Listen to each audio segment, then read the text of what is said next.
This is a show about jewelry, why we wear it, why it matters, how it's made, and what it means. I'm Alex D, and I turn cannabis into gold. I make mind-blowing jewelry in gold, silver, and platinum from cannabis plants here in Canada for stage, screen, for people who want to rock crazy jewelry. I'm the Cannabis Goldsmith.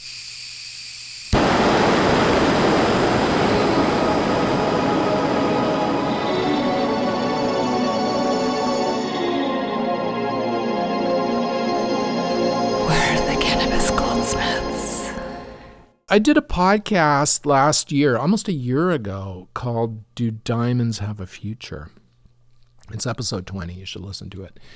Anyway, in which I talked about manufactured diamonds. Now diamonds are being made, the impact that's going to have on natural diamonds, and what would happen. And here it's already happening. Anglo American, the company that owns De Beers, is trying to offload De Beers because I think they understand what we were talking about last year, that natural diamonds don't have a future, and where the future is very, very, it's unreliable. They can't base a business on it because the price of natural diamonds is falling fast, and the sizes of manufactured diamonds are getting bigger and bigger and bigger, and the costs are getting lower. Soon, everybody's going to be wearing giant diamonds on their fingers. And De Beers De Beers has lost control of the diamond trade, first of all, years ago.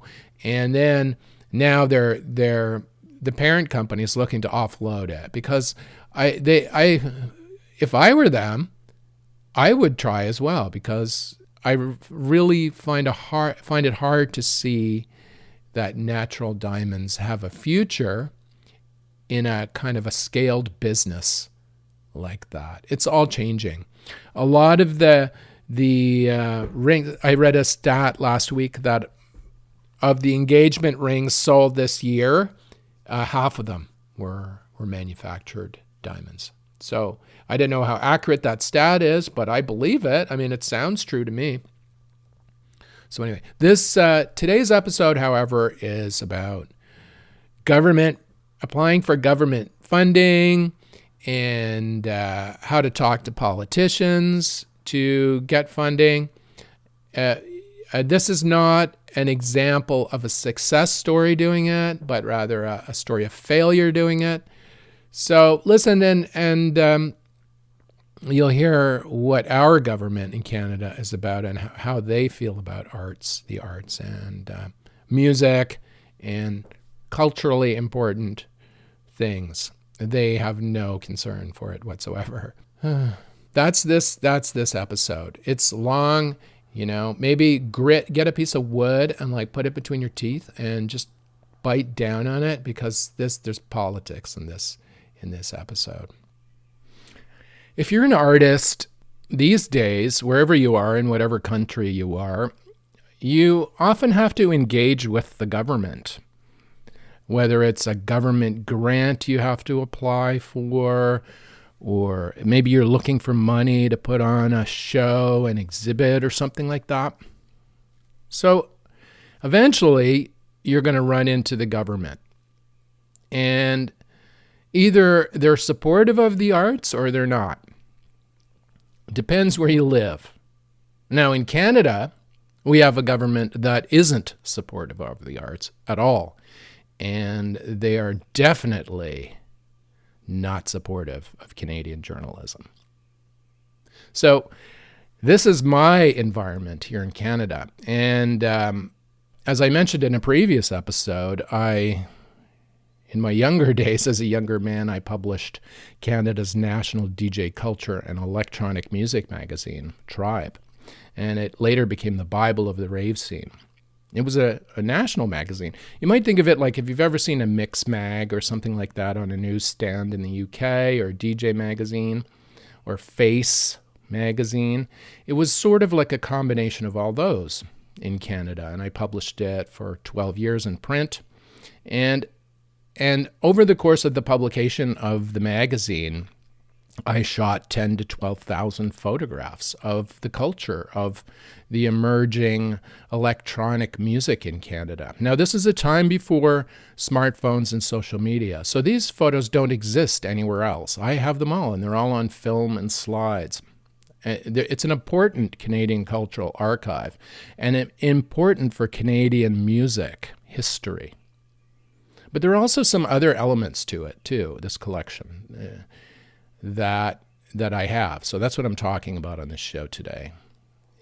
I've been trying to deal with different ways to fund the digitization of this huge collection, which is I've learned some things about in my research about how to deal with it, because it's huge. But anyway, I'm going to talk about the government today and the Canadian government. I've struggled to keep politics out of this podcast, but there's going to be a little bit of politics in this podcast today, relating to Canada. So if you're in the States, don't worry about it. You can listen to it. It's only Canadian politics. It'll be gone before you know it.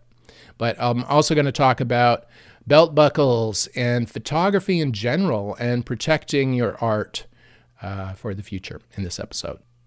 So now, even though I'm making jewelry designs here in Upper Canada, and we're working on amazing jewelry pieces derived from cannabis, like we take cannabis plants, cannabis leaves, live leaves, model them and mold them, and then turn them into precious metal jewelry. Everything from rings to pendants to earrings, bracelets, and now belt buckles, sterling silver trophy belt buckles that are absolutely amazing. If you're on Instagram, go to @TRIBEDOTCA, and you will see just the tip sterling silver belt buckle. It's made from half and a huge indica leaf and then cast in sterling silver. It's absolutely fabulous. And it's for sale too. So email me if you want it. Back to the story. I have this huge collection of photography. It's valuable culturally for my country, for Canada. It's valuable culturally for Canadian music and Canadian music history, Canadian fashion, because it documents a youth culture, a group, a cohort, a large cohort. I mean, we're talking tens of thousands of people across the country now who followed and read this magazine, enjoyed electronic music like techno and house and all the genres the mainstream media was not talking about, we ended up talking about. And we covered almost exclusively for over a decade. Now, the photos associated with this magazine are important because they visually describe the culture of the time. As I said before, these photos don't exist anywhere else in the world. And what I've learned as I've struggled to try and figure out a way to digitize this collection, I've been doing research over the years, talking to different museums, curators, directors of university, galleries. I've been reaching out to everyone to try and get ideas on how different ways I could deal with this collection. What I did for years was just collect the information on how to digitize this and where it would go after, and because it's so important for Canada. I mean, I'm raising money on Indiegogo right now to try and raise the funds to digitize this collection. Now, so far we've raised almost $8,000 in a month, which is amazing, which is fantastic. But there's only 3 weeks left, and I need to raise like a lot more money than that to do this digitization job properly. Now, why am I doing it myself? Is because to farm it out would cost twice as much. To pay some company to digitize this, like in Toronto, for example, there's an excellent company called Colorgenics, and they do great scanning. I used to use them for the covers of the magazine. They're still in existence, and they do excellent work. Now, we could have them digitize this whole collection, but it would cost 2 or 3 or 4 times of what I could do it if in-house in the studio here, if we had the proper equipment to do it. So that's what the project is about. It's an important cultural project for Canada. It's critical for our history, you know. But for the people who are in the photographs, the people who are dancing in the crowds or or the DJs playing, or the people watching the DJs play, or the people in the retail stores selling the rave wear or whatever. All of the photos of those people want to see their own photographs. They're more interested in it from that perspective. And that I understand and appreciate and love. I like that. That's what I like. But in order to get the photos out there, they have to be digitized. And it's expensive. And I've been talking to these various arts professionals and experts. I don't like experts, generally speaking, or people that call themselves experts. But I've been talking to everyone I can who has ever dealt with photography at this level or this size or in a gallery or whatever. I spent years doing that. And only this week did I learn that this collection is one of the largest collections of photographs in the world, outside of a stock house like Getty or outside of a museum. It's a very large collection. To give you an idea of scale of how big this is, like this, I have 10 to 12,000 slides and negatives.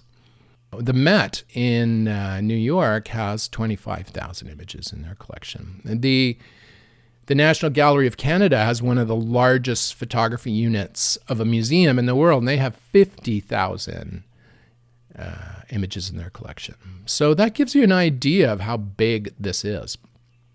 Also, it's too big, so I have to wean it down I'm going to wean it down to maybe 1,000 to 1,200 image of the very best images and digitize them at the highest quality. That's the goal. That's the goal right there. And that whole group of photographs becomes a collection of cultural importance to Canada for whoever gets it. When in my estate, whenever I'm gone, I'm picking out some entities or an entity that can preserve and allow access to the collection after I'm gone. So that's what I want to do. That's the goal, is to digitize this collection to preserve it, which is expensive to do. But not that, it's not ridiculously expensive. It's not millions of dollars. It's like $50,000, right? It's not a lot of money. So it's more than I have. So that's why I'm reaching out. So I launched this Indiegogo campaign. It's at preservethebeat.com. If you want to know more about what I'm talking about here, go there and go to preservethebeat.com and look at the little videos and stuff I put up where I describe this collection in more detail. But here, that's the story. That's what I have. I have this collection. I want to preserve it. I want to protect it. I want to make it available to Canadians and for people around the world to access and research and see well after I'm gone. You know, the academic people, they want to do. Somebody at University of Toronto is studying fashion or something of the day of the period, 100 years from now, will benefit from this collection, or somebody researching the new types of music that are in existence 1,000 years from now will go back and see this collection and know where it all began. So that's the heritage value. That's the cultural importance of this collection. So anyway, I launched the fundraising campaign. I figured, the way I'm going to get the money for this, I need $50K. And the way I'm going to do it is if I can reach out to all the readers and the ravers, and each one of them chipped in a little bit, we could do this easily. And I still believe this. But the problem is these days, all the communication channels are controlled by platforms like Meta and Google and TikTok and all, and they're monetizing it all. So in order for me to reach even my own friends on Facebook, I have to pay Meta. I have to buy ads on Meta to reach my own friends on Facebook. And this is an expense that I didn't count on to raise funds here. But also it's a ridiculous expense. And I'll explain why in a minute in my country, in Canada, because there's a relationship between Facebook and our government that has caused this situation. And it's really upsetting. So anyway, I'm going to get to that in a second. But anyway, so that's the thing. So I thought, if I could only reach the readers, this would not be a problem. This is the reason why we're not at $50,000 today. even right now, is because I'm having a hard time communicating the message to our community. All right. So now, as an artist, if you want to do something like this, if you want to raise a chunk of money, you end up going to the government to try and to get it. I mean, most artists can't afford big hunks of money for stuff like exhibitions or framing paintings, or, this shit is expensive. And this is why the government of a country sets aside a bit of money for the arts, right? Because they know that art is important to the cultural narrative and the cultural history of a country. In the long term, it becomes part of the country's history. In my own country, in Canada, if you go to Parliament and you just look at the building, it's an artwork. Stonemasons, you have to go and just look at the building. It's art. The finest artisans and craftspeople built the damn Parliament buildings. And yet these douchebag politicians, they just don't understand even the building they're sitting in. It's just so frustrating. But anyway, back to the story. I love hearing that train whistle in the distance here. It cheers me up. It's too low for you to hear it. Maybe I will record it louder and then drop it into a future podcast. But anyway, but that would be misinformation, wouldn't it? Let me have a sip of coffee here. So governments generally understand this, and they create a ministry that's supposed to be responsible for arts. I don't know. Your country has one. I don't know what the American one is called. But in Canada, ours is called the Heritage Ministry. And part of their mandate is to protect and preserve Canadian culture and to support Canadian culture. And in our case, our heritage minister is also responsible for our media and our journalism and that kind of stuff. The whole communication space in Canada. And this is the problem. This is a double problem in Canada. One of the things I did, or one of the things you'll do if you're trying to raise funds for the government, is you go on their website and you'll look through all their programs. They all have initiatives, they call them, and programs, right? Somebody has designed this program in the government. Some bureaucrat has sat down and said, let's have a grant for pottery making. Now, these guys have never made a pot in their life. They don't know what clay is. They haven't even put their hands in the earth for like 30 years, right? They're so white, they're almost blue, that they've been out of sunlight for that long. And now they're developing the programs, okay, for potters or painters or whatever. This is where it starts, I think, in this kind of design, in the design component of government programs. But they're designed by lobbyists. The Association of Francophone Potters contacts the heritage minister and says, look, we're hurting. We need a grant for pottery. And there it is. If it seems to match the needs of the heritage minister's own political needs, it gets funding. But if it doesn't, it won't get funding. And then you'll get a program. It's only available in the township of Douchebag Montchéry in Quebec. And this is the criteria that has to be met, to get that pottery grant. But there's a whole other layer of stuff that's happened that I've just discovered too in grant applications and arts institutions. Oh man, fellow artists, you're in for a shock if you're going to apply for government money or money from an academic institution. You've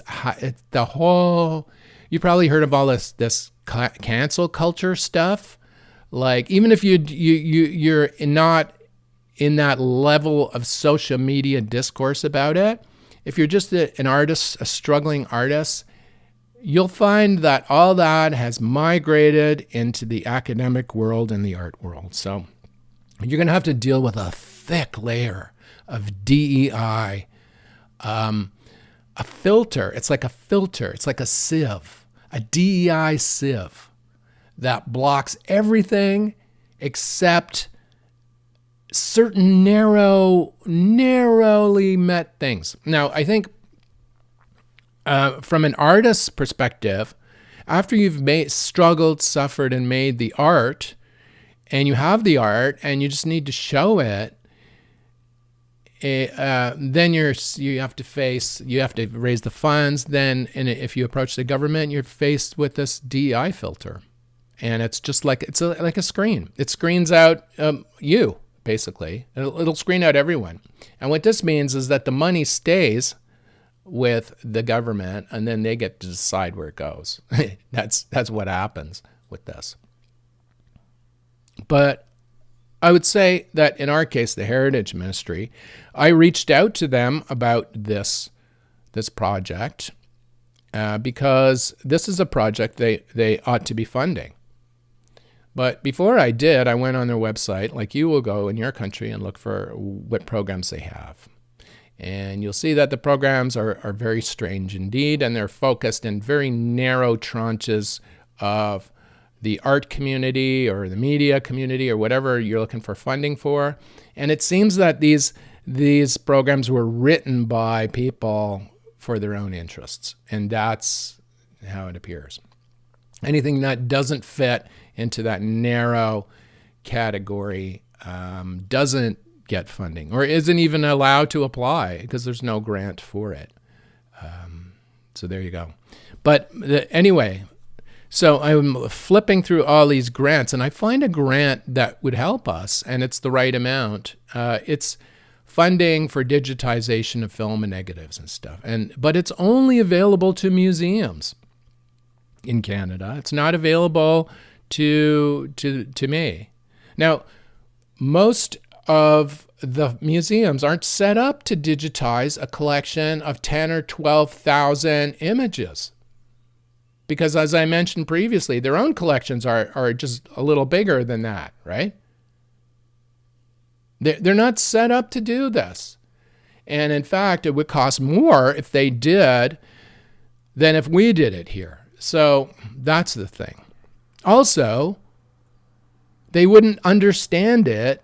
They wouldn't understand the collection as good as we do here, who shot it and who can crowdsource the information and the context of each image to apply as metadata to each image. So what I'm saying is that, we can give each image context here because we understand them. However, if I gave it all away, if I gave, say in my estate, if I gave a big box of film and negatives to some gallery in Canada, they would have no context, right? I'm sure they could investigate and find out, and it might be really interesting for some art student to do. But it's not going to be accurate information that they're going to derive. It's not going to be accurate context they're going to derive. So while I'm alive and while the images are about to be digitized, we can preserve and protect them with context. And I think this is the most important part of this Preserve the Beat project, to scan and digitize all these TRIBE magazine photographs and negatives. So the preservation of context and of data associated with the images. Now, in this case, there are two levels of context that I can apply to these images. First off, they're images shot. They're not posed images. They're not people standing in a row looking at the camera where everyone's smiling. This is not like the selfie styles of today. These photographs are photographs. They're of live captured moments, not people posing. These are people as they were down the dance floor or DJing or whatever in real life and captured at that moment. That's what makes these photos so special, right? Now, combine that with data from the printed magazine itself, from TRIBE magazine, because I have 12 years of issues that we can match the information of, say, an event to a photograph of the event. And then also match that with the TRIBE magazine message board, which is a huge database of 14 million message posts by ravers and people from the period, which can be matched. So, I mean, people would come back from an event back in the 90s This is before phones again, and before the internet largely. We were very early on the internet in Tribe, and we were the first Canadian magazine on the internet. People would come back from the events or from the music festival or whatever, and the next morning they would, or even then they would post on the Tribe message board. They would describe the event, what happened to them, who they saw. All this stuff is in the data of the message board, so it can be matched to the photographs almost to the second. Like I've shot photographs. I've shot photographs of DJs that I've wondered who they were, and then I've looked at look back at the party on the message board, and then bam, you get it. Also, there's flyers of the period that exist. There are flyer databases out there that can be matched to these photos. So, and these are important photos. But I'm reaching out for funding to everybody. So I contacted the Heritage Minister, and I wrote her a letter describing the project, saying this was important, significant for Canada, asking for the full amount for $50,000. It's not a lot of money, right? It's not a lot of money in any situation for this kind of, for anything really, from a government. It's not, maybe it's too small of an amount. Maybe I should have asked for $40 million or something. This is what I was thinking at first, but it's much more serious than that, actually, with the Heritage Ministry here. There are big problems with the Heritage Ministry in Canada. They don't seem to be focused. First off, for this government has been in power for like 7 years now, and 7 years ago they started introducing bills to control Canada's internet. 2 bills. One is kind of an internet control bill, and the other one's a media bill, a journalism bill. This was how they kind of sold them or tried to sell them to us, to Canadians. But what happened, these bills, C11 and C18, what happened is they took on Facebook and they challenged Facebook. You've probably heard this story now. They played a game of chicken with Facebook, said, look, you're going to have to pay for links, news links in Canada. And then Facebook said, no, we don't. We're not going to allow news to be posted, Canadian news to be posted on Facebook in Canada. And our Heritage Minister, the previous one, he got the boot, and to replace by this one, who's not much better, and probably worse in a lot of ways. They all suck. This government they are being reamed in the polls for years because Canadians are so unhappy with what they're doing. And I'm just another Canadian who's completely unhappy with what they're doing. And I'm talking about it because I can. Because somebody has to. In the arts community, us artists are kind of quiet a lot of times. Years ago, the punkish vibe, artists would be more aggressive in our art. Our messages would be louder and more controversial, maybe. I started Tribe because nobody was talking about electronic music and DJ culture. That's why I started it. The mainstream media wasn't talking about it. They had some weekly newsprint weeklies. They were talking about bands, right? That's all they would talk. They had no idea there were DJs playing. There were killer parties going on till it was over. We covered that whole thing, and that was me. I was so pissed off with the coverage that I started Tribe. Now, artists are like this. Artists must be like this, right? And so this is why I've created this podcast to describe how the Heritage Ministry has, look, these 2 bills the media bill resulted in the loss of 10,000 Canadian journalism jobs. It had the opposite effect. Now, Facebook, people get their links taken down on Facebook. If they talk about politics on Facebook, Facebook blocks and removes those links in Canada. This is what the Heritage Ministry has done to Canada. Right? They won't give us $50,000 to digitize an important Canadian cultural archive. But this is the government that will go to Charlottetown for 3 days and spend $500,000 on a get-together to discuss affordability. $500,000. The bill for lobsters, shrimp, and cigars was more than $50,000 for that gathering alone. All right? Now, the CBC is our public broadcaster.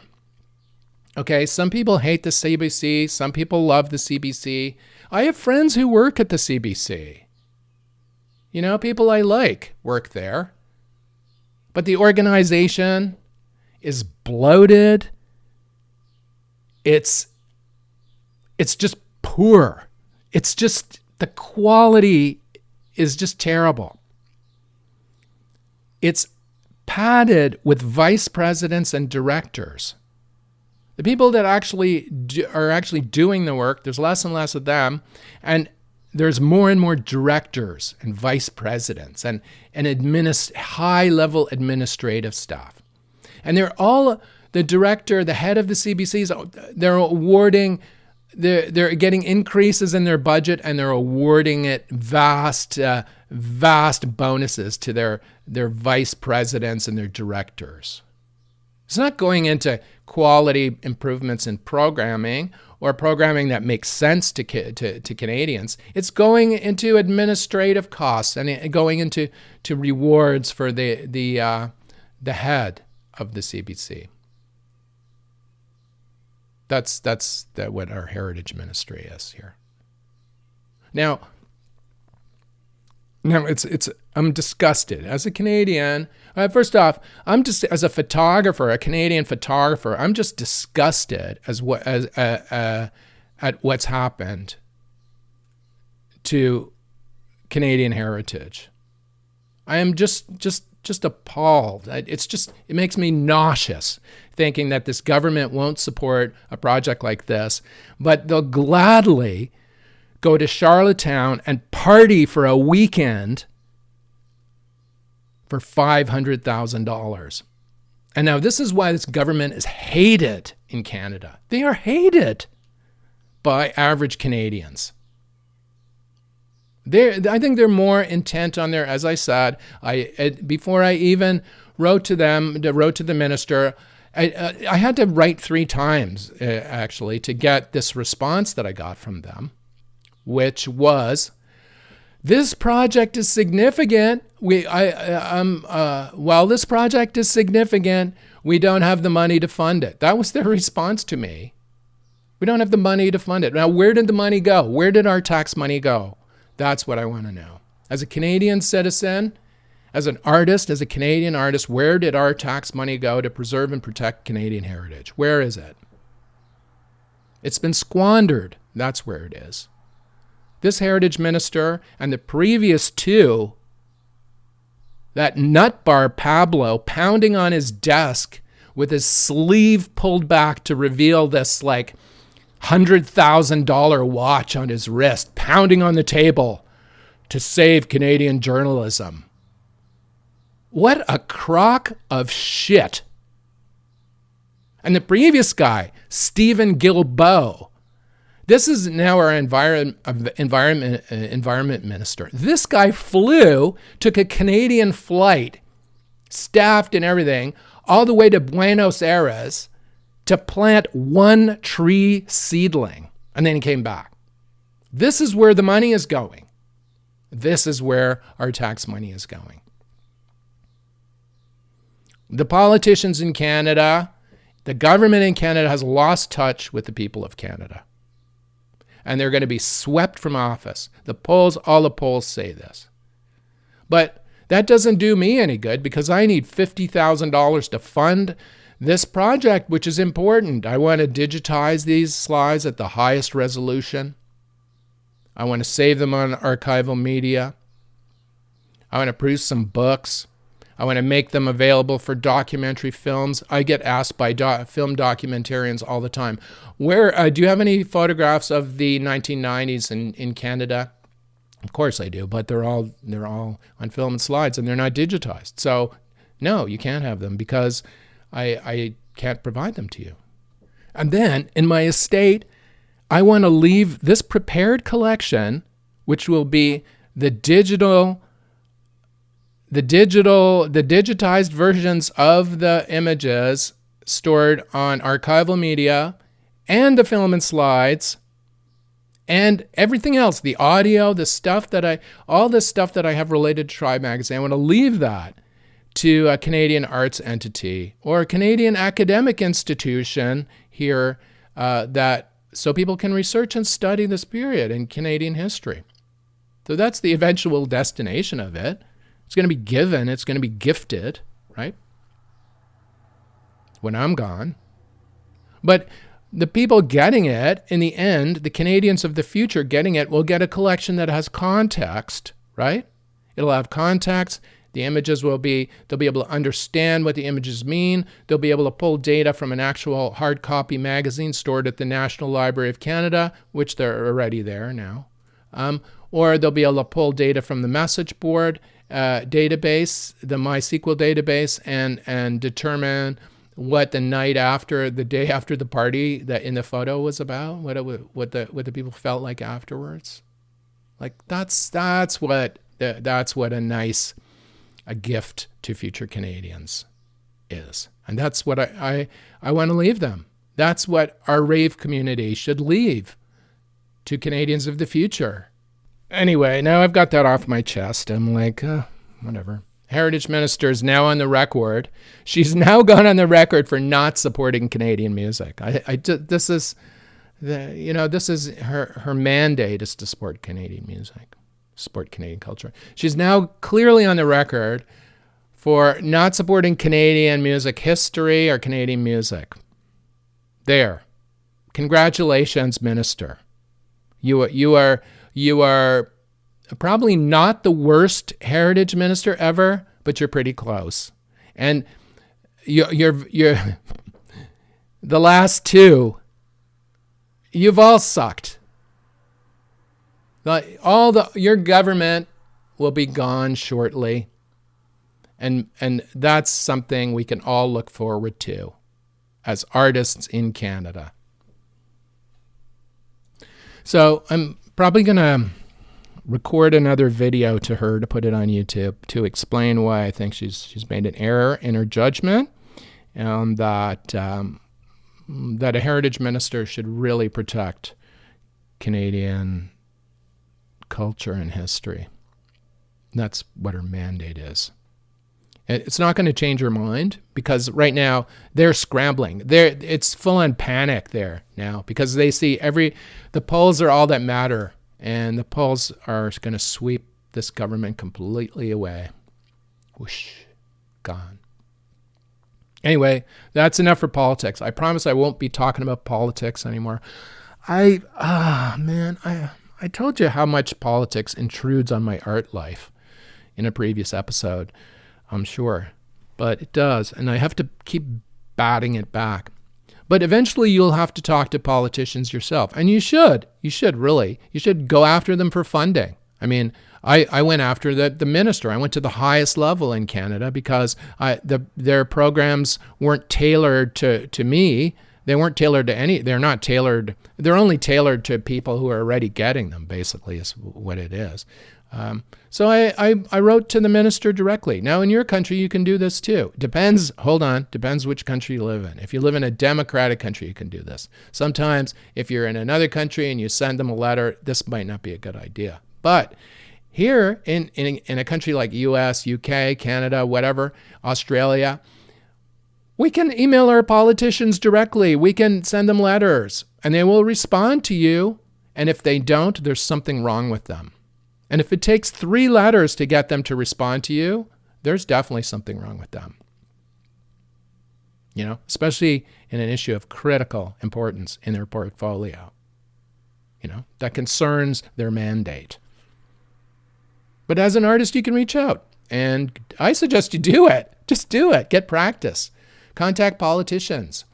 They're generally sitting around looking for shit to do. So if you have an art project and it happens to coincide with their needs, you might get funding. Obviously mine doesn't, but whatever. I could do a comedy episode about this whole thing. Anyway. So that's it. So reach out to your politicians. They're there to help, supposedly. So it's not a scary thing to do. You just write a letter like you would write a letter to anybody. Now, in my case, I learned how to do this early because my dad was a diplomat. I used to have politicians coming in and out of our house all the time. And I understood that they're just regular people like you and I, but are trapped in an unfortunate job for the most part. Anyway, reach out to them, talk to them, and ask for money. Do it. I dare you. Now, in me, I can be prickly.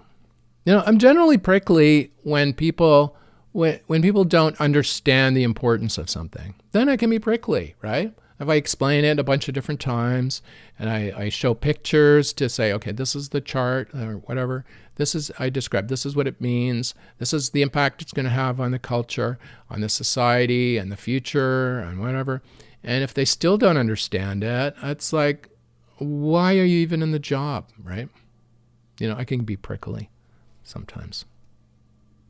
Like, shouldn't there be somebody there that can understand this? Like, you would think, right? But no. Anyway, so back to fundraising. Oh, it's so difficult. Fundraising is hard. Talking to politicians is easier than fundraising. Trust me. So you might have some luck in raising money. Talk to your politician if you need money for your art project. First, look for grants that may already be available. If none are available, write the politician directly. That's it for this week's episode of the Cannabis Goldsmith. If you ever want to find us, just go to tribe.ca. That's our website. And from there, you'll be able to find our Instagram page. You'll be able to get the podcasts. You'll be able to see some of the work that we do here at Tribe. We make the most amazing products from the plant.